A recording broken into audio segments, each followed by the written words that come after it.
And welcome back to Lantern Corp video, pre-recorded on Monday for Tuesday, just because of work. I'll actually probably do something I don't normally do and pre-record the What If for Wednesday today as well. Again, work. But this one goes from Luke Morehouse. So ask the question, it was Luke Morehouse, right? Yeah, Luke Morehouse. Ask the question, what Lantern Corp do I think? And let me actually move myself up here so I'm not suddenly blogging off all my lanterns. What Lantern Corp does Yoda belong into? Now, that's actually an interesting question. I haven't really done any Star Wars characters on this series yet. So, right off the bat, let's get the obvious out of the way before we go into the more fun question, more fun ones. He's a Black Lantern because he's dead. Although, I will say this, and I'm just moving this a bit more center to the screen there. Yeah, that's nice. I will say this. Even though he is dead, he doesn't have a body anymore. Like both him and Yoda, both him and Obi-Wan faded out of existence after they died. They became one with the Force. Same with Luke. That's why they became Force Ghosts. So even though he's dead, yeah, technically he can't be a Black Lantern without a physical body, even though they showed that the Force Ghosts can, in fact, interact with the physical plane. It's a weird gray area, but hypothetically, if he had a body, he'd be a Black Lantern. Whether he'd accept it or not, I don't think he would, frankly. Going over a couple that we know he can't be. He doesn't have the greed to be an Orange Lantern, so let's just get that one out of the way right now. Nor does he have the rage or to be a Red Lantern. We see that he can get angry, sure, but even his anger is just more like a curmudgeon old man than anything else. Because of the Jedi Code, if he ever did love someone romantically, we never found out about it. So love is just, that can't work either. Two that I want to go over before we go into like the big three that I think he would qualify for. Right off the bat with life, when he was alive. And we're dealing with this when he was alive, so that's the Yoda we're working with. When Yoda was alive, with the White Lantern Ring of Life be a good choice for him. While he was alive, and Qui-Gon clearly taught him from, beyond death, about the living Force and how to come back as a Force Ghost. So, in that sense, he had a very strong connection with the Force, being one of, if not the most powerful Jedi at the time, up until Luke eventually became the next powerful Jedi at the time. Then Rey became the next powerful Jedi at the time. And his connection with the Force certainly could, in theory, qualify him for the White Lantern Ring of Life. Add on to the fact that he was a protector of the peace and the innocent, so he definitely valued life and what it stood for. But the problem here for me with Yoda is two things. One, he wasn't a very lively individual. He didn't go out of his way to experience and thrive in life. Didn't go, have fun or anything like that. No, he was very, a wise old monk very much. It's not like he was a complete stick in the mud. He had a sense of humor and all that, but he didn't really go out of his way to experience life, at least not from the Yoda we saw in the movies. Maybe the expanding lore touches a bit more on his background. From what I understand, though, we actually don't know much about Yoda's background.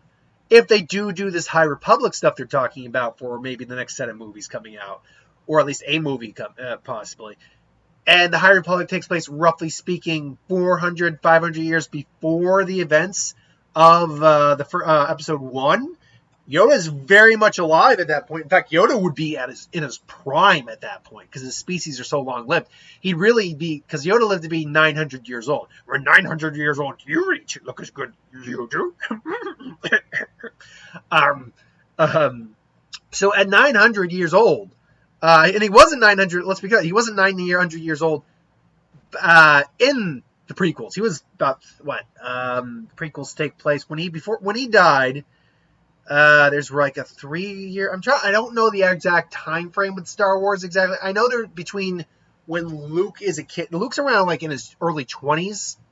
By the beginning of the series, the original series, and Yoda, I believe, and I'm just spitballing here. We go by how Anakin became from his training. I think it's like a decade later, roughly speaking. So that's 10 years plus another 25-ish for 2025 for between Revenge of the Sith and the Clone Wars. Revenge of the Sith and New Hope. Add another about 3 or 4 years for Luke to be training. Between Empire and I think there's like a year between Hope and Empire, and like a few years between Empire and Jedi. Not to mention the years between the Clone Wars and Sith. So Yoda by think words here. Yoda by the Revenge of the Sith or Phantom Menace is probably actually only in his early 800s, like maybe like 820s, 830s. So there's, and then so you scale that back about 400 years. That is actually Yoda middle aged. So basically, Yoda probably at his prime. So we don't know what he was like back then. I went on a whole spiel about that just to basically get to the point that we don't know what Yoda was like as a young man. Or young whatever his species is. But point being is that because he never really experienced life, and because while he protected life, he wouldn't hesitate to kill someone if he had to, hurts his chances to be a White Lantern. Moving on to a Lantern Corps that I think he could qualify for. The Blue Lantern Corps, Hope. Now remember, Jedi is more, I'm trying to think of the term here. It's a ranking, it's a lifestyle of faith. You are essentially as a samurai monk wizard, if you will. And because of that, your faith is in the Force. Your hope is in your Force. And the Blue Lantern Corps is pretty much a corps of faith. That's what it is. Very religious people are often, recruited into the Lantern Corps of Hope. You don't lose hope. You don't lose your faith. And another qualification is you're able to inspire hope and faith. So Blue could definitely be a strong core for Yoda. Yoda, as a Jedi, definitely kept his faith in the Force. And as one of the strongest, if not the strongest Jedi at the time, at least during the prequel era, he was definitely someone that people could put their faith in. The problem I will say for this is Yoda did seem to waver a little bit. Because it's like, in fans I have. It's like he lost his faith for a little while. The only hope that came from that afterwards was the fact that Leia and Luke were born. So that did restore some hope. But I'll say that while it's a strong candidate, I don't think it's the most likely candidate. Honestly, I think one of the obvious ones is going to be the most likely. But we'll get to that when we get to it. One other one I want to talk about that I'm not going to bring up on the screen, but it's one that you can make an argument, I think, for, but I don't think works, is the Indigo League of Compassion. Now, or Indigo Corps of Compassion. Now, why is that? You either have to have a lot of compassion or you have to have no compassion. Either way, it has to be your strongest attribute. The Jedi are certainly not without compassion. All the Jedi certainly have a level of compassion. It does vary a little bit from member to member, but they do have compassion, very much. And Yoda definitely has that very well. He's an older man, so he knows how to, he definitely can be compassionate. But my problem with Yoda is I think most Jedi probably can't qualify for compassion, especially the very strict by the code Jedi, because of the code. Because of how strict the code kind of is. A perfect example of this is the scene in Revenge of the Sith for me when Anakin goes to Master Yoda to try to get some answers and maybe try to get some comfort about what he should do about these visions of this person he cares about dying. And basically Yoda just says, no, mourn them, do not, miss them, do not. They're in the Force, basically. They'll always be with you.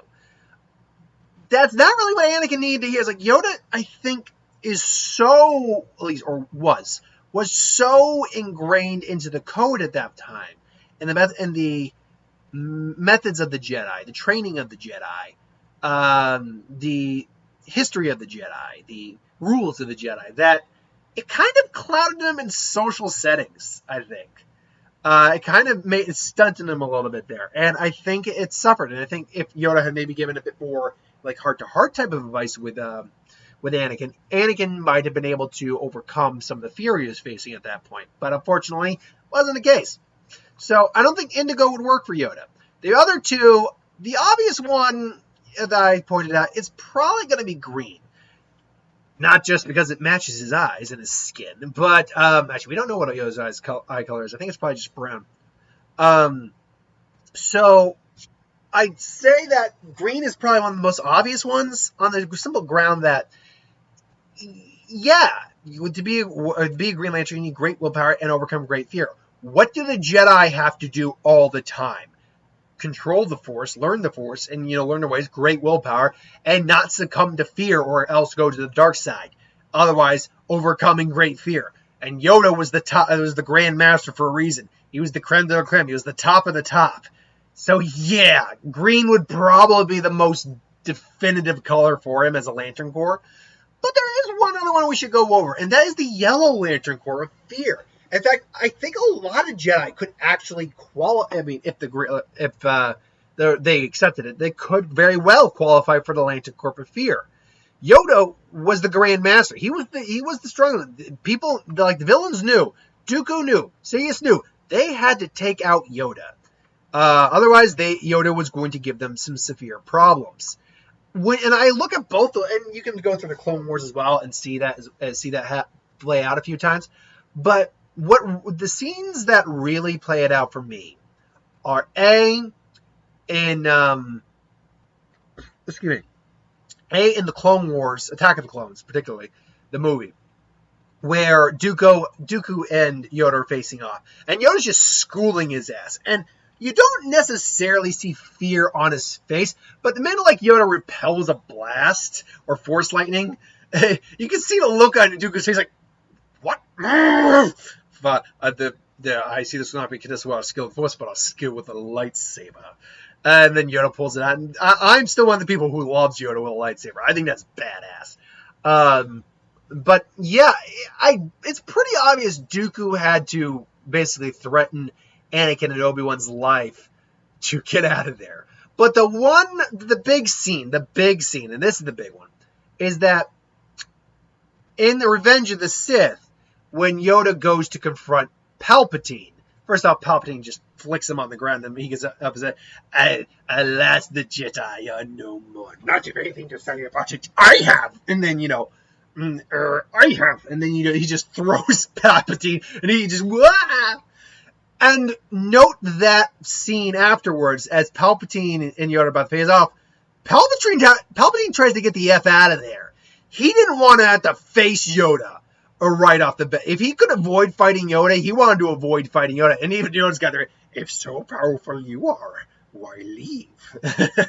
And you will not stop me. Lord Vader will become stronger than both of us. And, they both go toe-to-toe. But in a straight-out lightsaber fight, Yoda was beating his ass. And we saw how powerful Palpatine was in a lightsaber battle. But Yoda was beating his ass in a lightsaber duel. And but when the fight between with the Force came, Palpatine did kind of, more or less, they were on even footing, but ultimately Palpatine edged him out, simply because the setting was much better for Palpatine. Palpatine had the advantage in that environment, because he was just throwing sentences, Yoda catches one, but even so, Palpatine keeps laughing, and then he sees crap, and he tries to force lightning him, and Yoda just throws it back in his face, and again you see a look of actual fear on his face, crap. When you can scare probably the most powerful Sith Lord to ever have lived, fear has got to be an option.